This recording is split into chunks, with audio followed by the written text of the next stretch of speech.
नमस्कार। देश काल में आपका स्वागत है। मैं हूं मुकेश कुमार। दोस्तों, नेपाल के प्रधानमंत्री बालेन शाह को पद में बने रहते हुए 2 महीने से ज़्यादा हो गए, लगभग 3 महीने होने जा रहे हैं। और इन 3 महीनों में उन्होंने कई ऐसी चीज़ें की हैं जिससे संदेह खड़े होते हैं कि वो सचमुच में नेपाल को आगे चला पाएंगे या नहीं, 5 साल तक वो वहाँ प्रधानमंत्री बने रह पाएंगे या नहीं। आप जानते हैं कि बालेन शाह नेपाल में जेन जी के आंदोलन की बदौलत प्रधानमंत्री बने हैं। उन्होंने अपनी एक पार्टी बना ली थी, अभी चुनाव हुए थे, उसके बाद वो प्रधानमंत्री बने थे। उनकी अपनी स्वतंत्र पार्टी है जो कि विजयी हुई थी, और उन्होंने चुनाव में बहुत सारे वायदे किए थे नेपाली जनता से, लेकिन वो वायदे अभी भी अधर में लटके हुए हैं।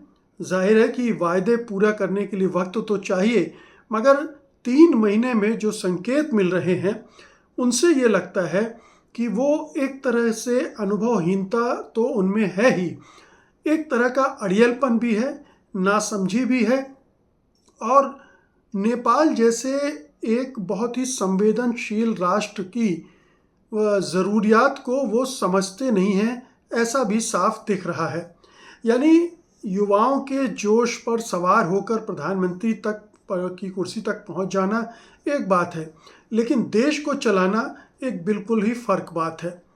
वो एक रैपर रहे हैं, गायक रहे हैं, इंजीनियर हैं, नेपाल की राजधानी काठमांडू के मेयर रहे हैं, मेयर रहते हुए भी विवादों में घिरे रहे हैं, और अब प्रधानमंत्री के तौर पर जो 2.5-3 महीने का उनका कार्यकाल है वो कोई बहुत उत्साह पैदा करने वाला, उम्मीद पैदा करने वाला नहीं है। नेपाल के लोग अभी भी, जाहिर है कि इतना कम समय हुआ है तो कोई मोह भंग तो नहीं हुआ है, ख़ासतौर से युवा जनता में अभी उनको लेकर उम्मीदें हैं, लेकिन जिस तरह के वो फैसले ले रहे हैं वो बड़े चौंकाने वाले हैं। उनका रवैया एक तरह से निरंकुश शासक जैसा है, तानाशाह की तरह बर्ताव कर रहे हैं। वो संसद की गरिमा को, संसद के महत्व को समझते नहीं हैं, उसको बाईपास करते हैं। तमाम तरह के उन्होंने ऑर्डिनेंस जारी किए हैं संसद को बाईपास करते हुए। तो उनके व्यवहार में वो लोकतांत्रिकता भी नहीं है जो नेपाल की ज़रूरत है। ये और बात है कि नेपाल में जो राष्ट्रवाद हावी है वो इस तरह की निरंकुशता को थोड़ा पसंद कर रहा होगा, जैसे भारत में भी भारत सरकार, मोदी सरकार की निरंकुशता को बहुत से लोग पसंद करने वाले हैं। जो अति राष्ट्रवाद होता है वो इस तरह के निरंकुश शासकों को पसंद करता है। वही हाल नेपाल में बालेन शाह के साथ है, लेकिन उनकी लोकप्रियता भले ही प्रभावित ना हुई हो अभी। अलबत्ता ये ज़रूर है कि अगर उन्होंने जल्दी ही वो परिपक्वता और समझदारी हासिल न की तो उनके लिए मुसीबतें खड़ी हो जाएंगी। देखिए, आप नेपाल की राजनीति को 2 तरह से देख सकते हैं। या नेपाल जिस जियो लोकेशन, जियो पोजिशनिंग जिस तरह की है उसमें उसकी भूमिका बड़ी महत्वपूर्ण हो जाती है, और उस पूरे क्षेत्र में अपनी अहमियत को बरकरार रखते हुए कैसे दो बड़े पड़ोसी मुल्कों के साथ संतुलन बैठाते हुए अपने इंटरेस्ट को साधना है, ये एक बड़ी समझदारी की बात होती है। नेपाल के किसी भी शासक से उम्मीद की जाती है कि वो इस तरह की समझदारी दिखाएगा। वो इस या उस तरफ झुककर इस या उस देश को नाराज़ नहीं करेगा, और उससे नेपाली हितों को आँच आए ये नहीं होने देगा। तो हालांकि बालेन शाह ने जो नीति अभी तक दिखाई है उसका मतलब ये है कि वो न तो नेपाल भारत के साथ है, न चीन के साथ है, और अपनी एक स्वतंत्र स्थिति बनाकर रखने की कोशिश वो करते दिख रहे हैं। लेकिन व्यवहारिक राजनीति का तकाजा दूसरा होता है। व्यवहारिक राजनीति का तकाजा ये होता है कि आप बेशक स्वतंत्र रहें, निरपेक्ष रहें, लेकिन जो 2 मुल्क हैं उनसे कैसे तालमेल करके नेपाल के हितों को साधा जाए ये भी आना चाहिए। लेकिन उन्होंने आते ही जिस तरह से भारत से पंगा लेना शुरू किया, भारत के साथ एक तरह से शत्रुतापूर्ण व्यवहार रखना शुरू किया, चाहे वो अभी जो सीमा पर पुराना एक कानून था उसको लागू करने की कोशिश की, जिसमें जो नेपाली 100 रुपये का सामान है उस पर उससे ज़्यादा पर टैक्स लगाने की जो कार्रवाई शुरू की, उससे पूरी अफरा तफरी मच गई। पूरे सीमांत इलाकों में परेशानी पैदा हो गई, वहाँ की मधेशी आबादी काफ़ी नाराज़ हो गई, छोटे मोटे जो व्यापारी हैं उनको परेशानी होने लगी, और एक तरह से इस जो आवाजाही रुकने से पूरे नेपाल में चीज़ों के दाम एकदम से बढ़ने लगे। अंततः हुआ ये कि वहाँ के अदालत ने हस्तक्षेप किया और इस पर रोक लगाई। तो बालन शाह जो भी कदम उठा रहे हैं उसमें इस तरह की चीज़ें बार बार होती दिख रही हैं। अब देखिए कि उन्होंने भारत के साथ दो और चीज़ें ऐसी की हैं, दो तीन चीज़ें ऐसी की हैं जो कि अखरने वाली हो सकती हैं। जैसे एक तो भारतीय विदेश सचिव से उन्होंने मुलाकात करने से मना कर दिया। विक्रम मिश्री वहाँ गए थे मिलने के लिए लेकिन उन्होंने कहा कि मैं अपने समकक्ष से ही मिलूँगा, फॉरेन मिनिस्टर से कम से या उससे ऊंचे स्तर के लोगों से ही मिलूँगा। अब इसे कुछ लोग अपमान मान रहे हैं, जबकि ये भी माना जा सकता है कि उनका प्रोटोकॉल के लिहाज से उनकी ये मांग जायज़ है।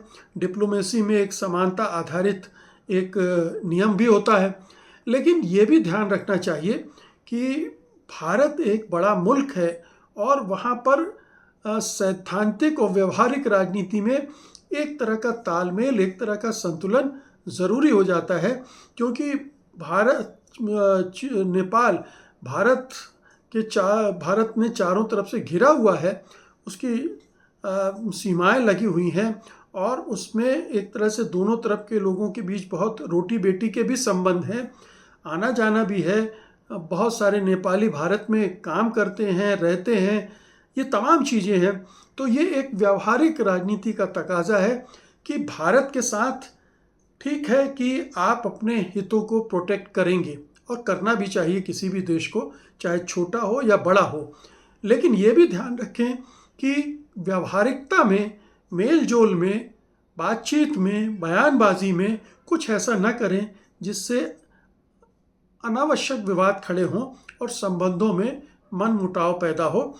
जैसे उन्होंने अभी भारत और चीन को एक डिप्लोमेटिक नोट भेज दिया था और दोनों ही देशों के बहुत कुछ क्षेत्रों पर अपना दावा पेश कर दिया था। लिपुलेख है, लिम्पियाधुरा है, काला पानी है, इन सब इलाकों पर एक सीमा विवाद जो पहले भी होता रहा है, लेकिन उसको फिर से उठाने की कोशिश की और यहाँ तक कहा कि एक कमेटी बननी चाहिए विशेषज्ञों की, और जिसमें ब्रिटेन भी शामिल होना चाहिए, ब्रिटेन का प्रतिनिधि भी शामिल होना चाहिए।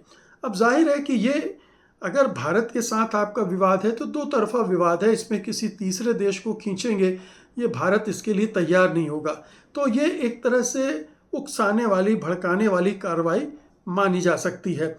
तो भारत के साथ आपने सीमा पर एक तरह की विचित्र स्थिति पैदा की, आपने विक्रम मिश्री से मुलाकात नहीं की, आपने सीमा विवाद को लेकर एक नई बहस छेड़ दी। अभी इसी सीमा विवाद से जुड़ा एक और मामला आ गया था। एक बॉलीवुड की फिल्म आदि पुरुष आई थी, जिस पर उन्होंने आपत्ति जताई थी और कहा था कि काठमांडू में भारतीय फिल्मों को बैन कर दिया जाएगा, क्योंकि उसमें जो काल्पनिक सीमा दिखाई थी उसको लेकर उनके मतभेद थे।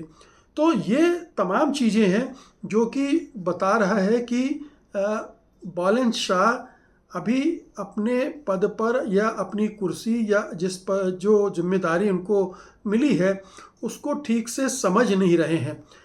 उन्होंने एक और कदम घरेलू स्तर पर उठाया।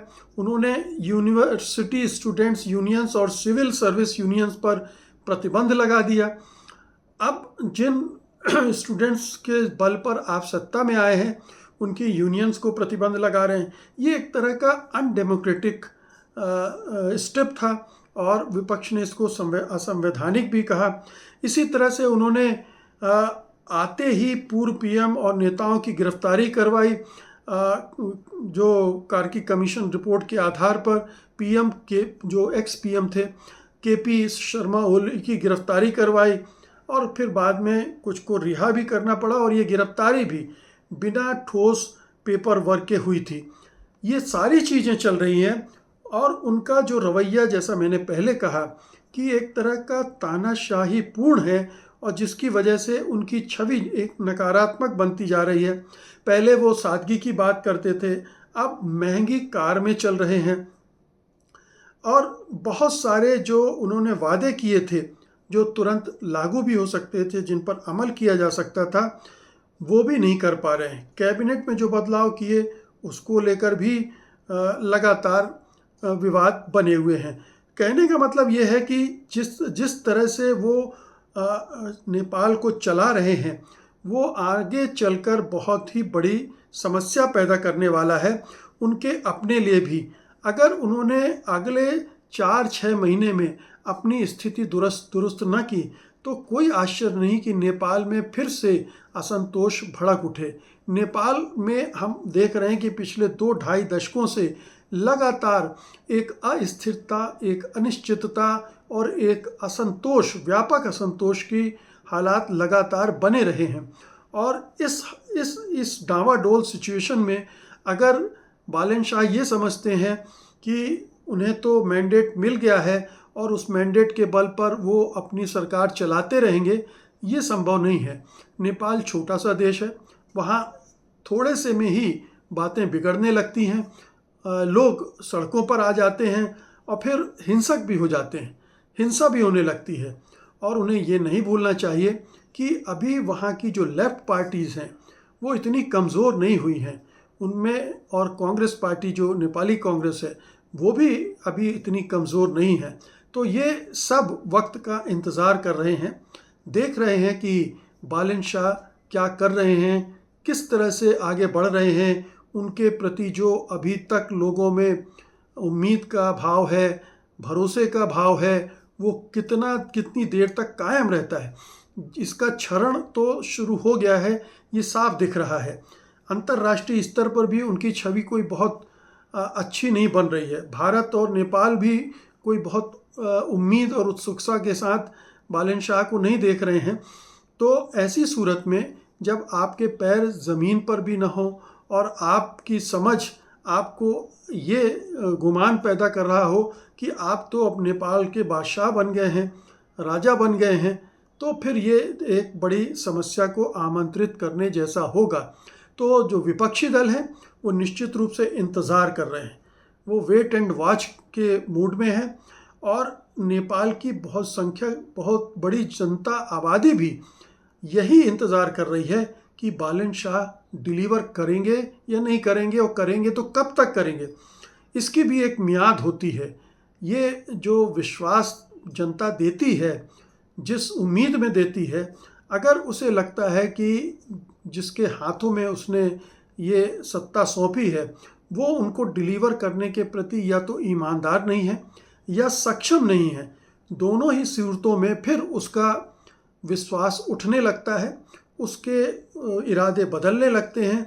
और ऐसी सूरत में जो दूसरे राजनीतिक दल हैं, विपक्षी राजनीतिक दल हैं, उनको एक वैक्यूम मिलने लगता है जिसको वो भरने की कोशिश कर सकते हैं नए एजेंडे के साथ, नई छवि के साथ, जनता के साथ नए सिरे से जुड़कर, और फिर वो आगे आ सकते हैं और वो एक चैलेंज फिर सामने रख सकते हैं बालन शाह के सामने। अब बालन शाह अगर तानाशाह की तरह पेश आना चाहते हैं, अगर वो पुलिस और सेना का इस्तेमाल करेंगे तो फिर ये मुझे लगता है कि फिर नेपाल को एक बड़े संकट में फंसा सकते हैं। तो कहने का मतलब ये है कि बालन शाह के पास बहुत लंबा वक्त नहीं है, उन्हें बहुत समझदारी से अपनी रणनीति बनानी होगी, नीति बनानी होगी और अपने व्यवहार को एक लोकतांत्रिक जामा पहनाना पड़ेगा। लोगों से मेल जोल, उनको विश्वास में लेते हुए, विपक्षी दलों के साथ तालमेल बिठाते हुए अगर वो आगे बढ़ेंगे तभी संभव है कि वो कामयाबी हासिल कर पाएँ। अन्यथा नेपाल को अब देखेंगे आपकी साल 1.5 साल में ही वो एक नई क्राइसिस में फंसता हुआ नजर आएगा। बहुत बहुत शुक्रिया आपका। धन्यवाद। नमस्कार।